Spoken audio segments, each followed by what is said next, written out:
여러분 안녕하세요. 반갑습니다. 보건복지 데이터 분석 과목에 대해서 오늘 간략하게 소개를 드리도록 하겠습니다. 네, 보건복지 데이터 분석이라는 수업은 제목에서도 알 수 있다시피 보건의료 분야와 복지 분야를 전반적으로 다루는 과목이라고 보시면 되겠습니다. 보건과 복지 분야 내에서 우리가 활용할 수 있는 데이터에는 어떤 것들이 있고 실제로 그 데이터를 직접 활용해보는 시간으로 준비를 해보았습니다. 따라서 본 수업은 보건의료와 복지 데이터에 관심을 가지고 있는 분들이 수업을 이수하시면 가장 효율적이고 효과적인 수업을 진행하실 수 있을 거라고 생각이 됩니다. 본 수업에서는 국내의 다양한 보건복지 데이터를 소개하는 것을 중심으로 해서 여러분들이 직접 그 데이터를 다운받고 실제 연구를 수행하기까지 그 자료를 어떻게 핸들링하는지 실습 과목, 실습의 내용들도 포함되어 있다고 이해하시면 되겠습니다. 네, 따라서 본 수업에서는 크게 두 가지 목적을 가지고 진행을 할 예정인데요. 첫 번째는 국내에 우리가 활용할 수 있는 보건의료와 복지 관련된 데이터들에는 어떤 것들이 있는지 소개를 드리는 것을 첫 번째 목적으로 하고 있습니다. 사실 여러분들이 활용하실 수 있는 국내에 굉장히 큰 우리가 흔히 말하는 빅데이터라고 하는 이 보건과 복지 분야의 데이터들이 굉장히 많이 존재하고 있습니다. 그럼에도 불구하고 잘 알지 못하기 때문에 그 활용도가 떨어지는 경우들이 있는데요. 여러분들이 직접 궁금한 연구 가설들을 검증하기 위해서 설문조사를 하실 수도 있지만 나는 기존의 국가에서 또는 어떤 기관에서 직접 조사했던 데이터를 활용해서 분석하고 싶다라고 하는 경우에는 이러한 데이터들을 활용하는 것이 굉장히 유용할 수 있습니다. 네, 두 번째는 활용 가능한 이러한 데이터들을 어떻게 처리하고 어떤 분석들을 할 수 있는지 그 과정을 통해서 여러분들이 하고자 하는 연구를 수행하실 수 있도록 하는 것이 본 연구의 두 번째 목적이 되겠습니다. 네, 본 수업의 목차를 주차별로 설명드리도록 하겠습니다. 먼저 첫 번째 주차에는 보건복지 데이터에는 어떤 것들이 있는지 그리고 이 과정 동안에 어떤 데이터들을 다루게 되는지 소개를 드릴 예정이고요. 그리고 기본적인 분석의 기초에 대해서 살펴볼 예정입니다. 분석의 기초는 2주차로 나누어서 우리가 기술 통계부터 추리 통계까지 분석의 종류에는 어떤 것들이 있는지, 그래서 여러분들이 실제로 연구를 수행할 때 어떤 분석 방법을 활용할 수 있는지에 대해서 소개를 해드리려고 합니다.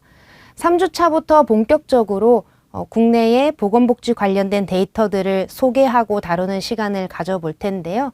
3주차에는 가장 대표적인 국민건강영양조사, 그리고 지역사회 건강조사, 그리고 의료 부분에 조금 더 포커싱해서 환자 만족도 등을 조사하고 있는 의료 서비스 경험 조사에 대해서 설명드리겠습니다. 그리고 4주차 첫 번째 세미나 시간은 특강으로 준비를 했는데요. 제가 이전에 수업이나 또 우리 방학 때 했던 특강들을 통해서 여러분들의 관심사, 연구 주제 등을 접해보니 여러분들이 문헌고찰을 하는 부분 또는 기존의 연구 자료들을 리뷰하는 방식의 방법론을 많이 활용하고 있다는 것을 파악했습니다. 따라서 첫 번째 특강 시간으로는 체계적 문헌고찰과 메타 분석 방법론에 대해서 소개를 해드리려고 합니다.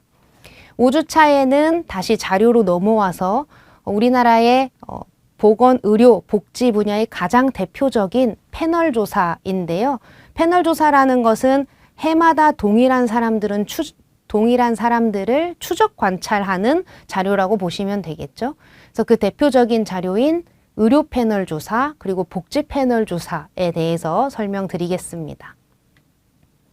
네, 6주차에는 특정 대상자들을 타겟으로 해서 조사를 한 자료인데요. 첫 번째는 노동 패널 조사라고 해서 우리나라에서 일하고 있는 근로자들을 대상으로 조사하고 있는 자료입니다.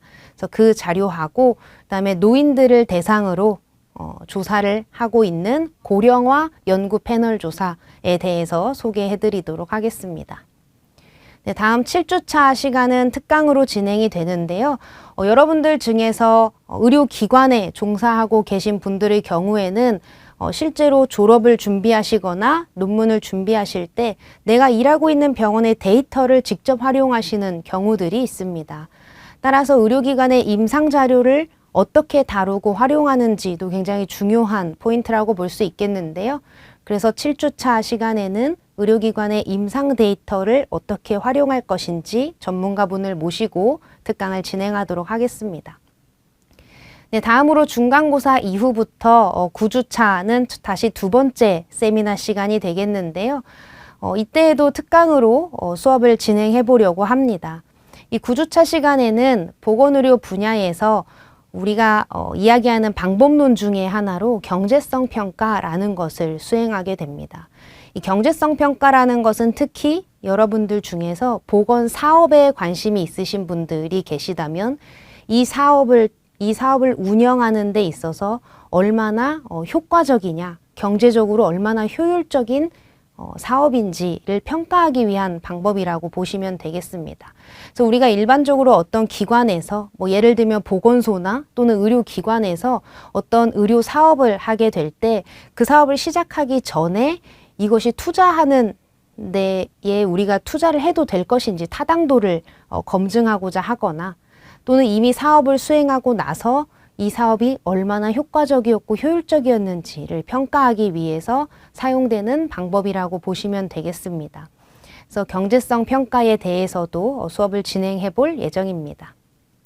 10주차는 다시 수업으로 자료 설명으로 넘어와서 특정 대상, 장애인이라든지 또는 청소년을 대상으로 한 온라인 실태 조사들이 이루어지고 있습니다. 그래서 이러한 자료에 대해서 특성과 실제 데이터가 어떻게 구성되어 있는지에 대해서 살펴볼 예정이고요.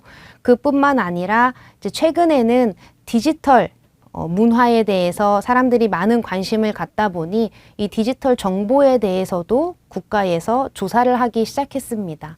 그래서 예를 들면 가장 대표적으로 조사되는 것이 디지털 리터러시, 역량 같은 것, 개인의 역량 또는 관심도 이런 것들을 조사하고 있는 자료인데요.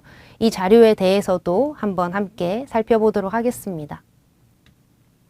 네, 11주차에는 건강보험 공단 코호트 자료와 한국인 유전체 역학조사에 대해서 알아보도록 하겠습니다.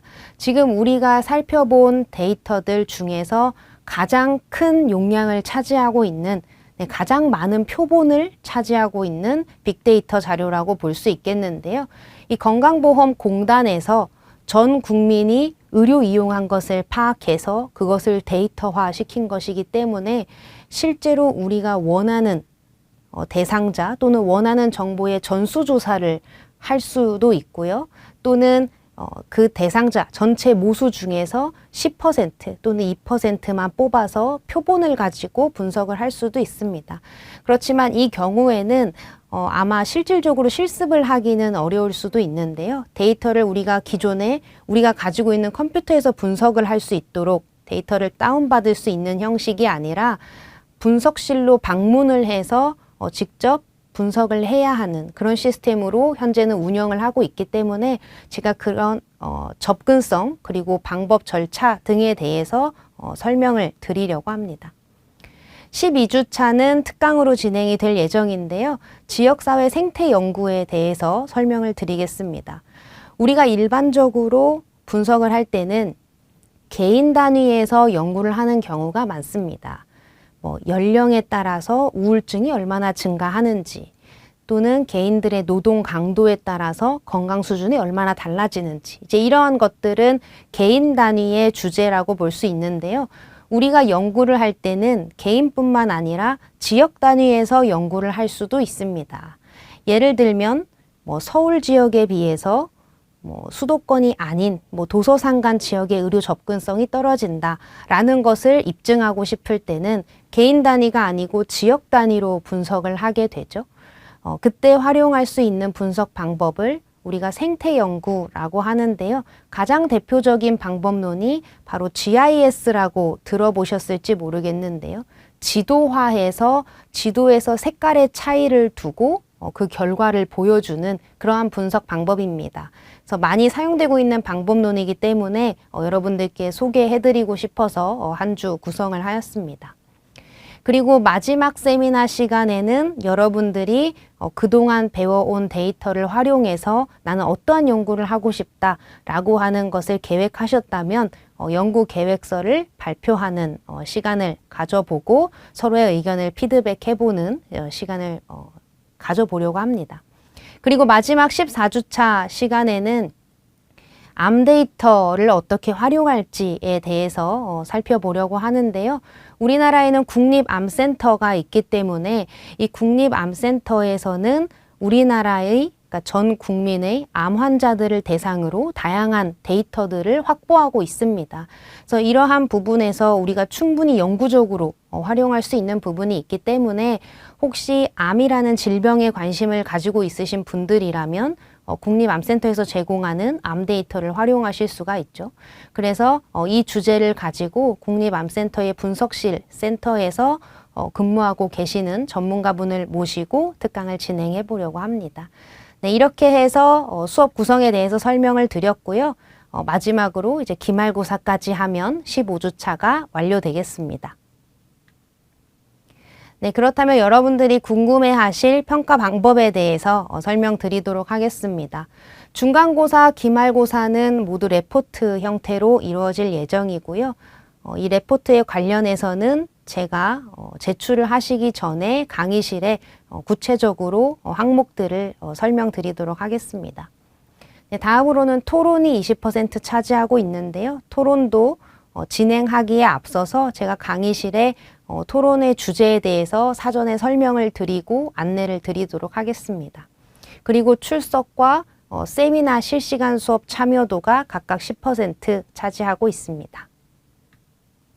네, 마지막으로 강의 자료에 대해서 소개해드리겠습니다. 주된 강의 자료는 제가 제공해드리는 PPT 슬라이드의 강의 자료를 활용하시면 아마 수업을 참여하시는 데에 큰 문제가 없으실 거라고 생각이 됩니다. 그럼에도 불구하고 보다 구체적으로 정보들을 확인하시고 싶으신 분들이 계시다면 제가 부교재로 자료를 올려드릴 예정인데요. 이 첫 번째 자료는 국내 보건의료 2차 자료원의 활용이라고 해서 우리가 활용할 수 있는 국내의 보건복지 관련된 데이터들을 소개하고 있는 보고서입니다. 그래서 참고하시면 될 것 같고요.